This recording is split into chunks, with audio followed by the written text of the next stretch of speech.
researcher and who has given us excellent information in reference to the ability of African Americans, not only African Americans, but the ability of people to be literate in terms of their own experiences. And so let's pick up Professor Taylor, at some of the information that we've already talked about, and to give you the last 8 or 10 minutes to sort of expand upon your own experiences and sort of enlighten our audience in terms of the importance of children, well, those who are not literate, the importance of them becoming literate. Yes, sir. Dr. Haney, I would say I've lived with what I call a constant Q&A system. Constantly questioning myself, asking myself questions. I remember when I was in school in the junior college, I started off in junior college, and I used to question myself as to why I could only write so much on a page and things of this nature, what was going on there. But question was coming to my mind about things that were in my memory that I had not investigated, and questions about my existence. Why was I here? Why did my mother and father have me, or what brought them together? And my mother told me that she was suffering from malnutrition when she was carrying me. And she also let me know that I was unwanted. She had lost a son before me, so I was basically had to help my father get over the son that he lost. And so after hearing both sides of the story, I sided with my mother, which had made me sensitive to women concerns. And I used to tell my mother, because she suffered from malnutrition, that I said, whatever you can recall when you were pregnant with me, that you can share with me, I said, that would help me function better in America, you know. And that is one of the things that she used to do. A lot of times I would do it when we would sit down to breakfast. I would ask her if there was anything that she remembered, you know. And so these were things that I would do. And I've had some very unusual experiences here, but relying heavily on the mother. And I also have often thought that we have behavior in terms of me suffering, my mother suffering from malnutrition, and how it affected me.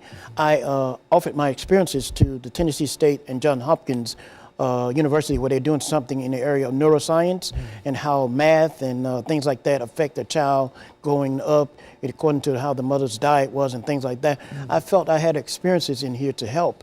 And also I have been one to believe that no matter what language you spoke, the better you can get an understanding of yourself, I felt it would automatically affect your ability to speak. And in areas where people are not speaking correctly, to me, they have not learned how to say what it is they need to talk about because they have not found out what that is themselves. And you can't even tell yourself who you are if you don't know who you are, you know. And so all these things, you know, coming together. Also, one of the things that come to my mind that I heard when I got to Nashville, and that was Dr. Reeves Mitchell. Dr. Mitchell said that one of his quotes was that the Negro has not been educated till you educate him in his music. So Dr. Haney right there brings a lot together for me to say, because in the area of music, if he had not been educated until you educate him in his music, I think about the ways we have used our music, you know. And I think about what Dr. W.E. Du Bois said, that the old spirituals are the greatest gift that the Negro has given to America, and also the most neglected. And I believe that if we're going to deal with this particular area, I think that it even should be what I call a Du Bois tax, a tax on all of those who have made it big in the music industry that are people of color. I think that they owe something to our orphans, we owe something to our seniors, the elderly, those who are suffering from dementia. You know, all of these things have been affected. So a couple of elderly people telling me the other day how they are witnessing their church being taken over because of the miseducation in the area of the music, you know. And so all of these things are coming together. And then there's one other biggie, I call it, May 17, 1954.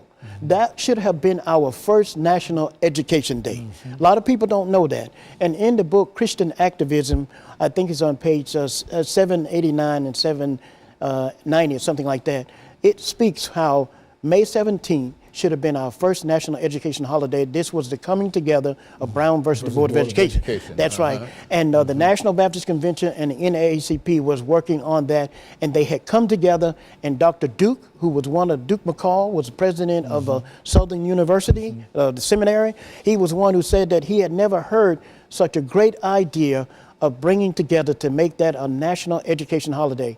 And Dr. Duke McCall just passed away here, I think, about a year and a half ago. He was in Florida, and I didn't even know, you know, he was still alive. I try to connect with those who are like in their 90s and above, because they can give you a 3-year, 30-year period of the state of things that are going on, you know. And so it is things like this, and I think basically I have mainly educated myself, you know, through quotes and things of that nature, quotes that speak to now. One I remember at the Johns Hopkins Business School, it say, know the past, understand the present, and anticipate the future.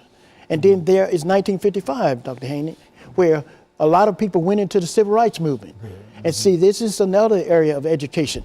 When I first heard the voice of Dr. MLK Jr. in the early 60s, I said, this man's life is going to be in the way of me growing up. Now, that's surprising for a lot of people to hear. That was in the early 60s. So what I did, I avoided his speeches. I did not listen to his speeches. A lot of people don't believe that. But I didn't. I chose not to educate myself in becoming. I feel that I didn't have to become who he was. I was already someone within myself. And my great-grandfather was a full-blood Choctaw Indian. And he told my mother to always keep me in school because there was something in me. And that has been a motivator for me when I lived in different cities to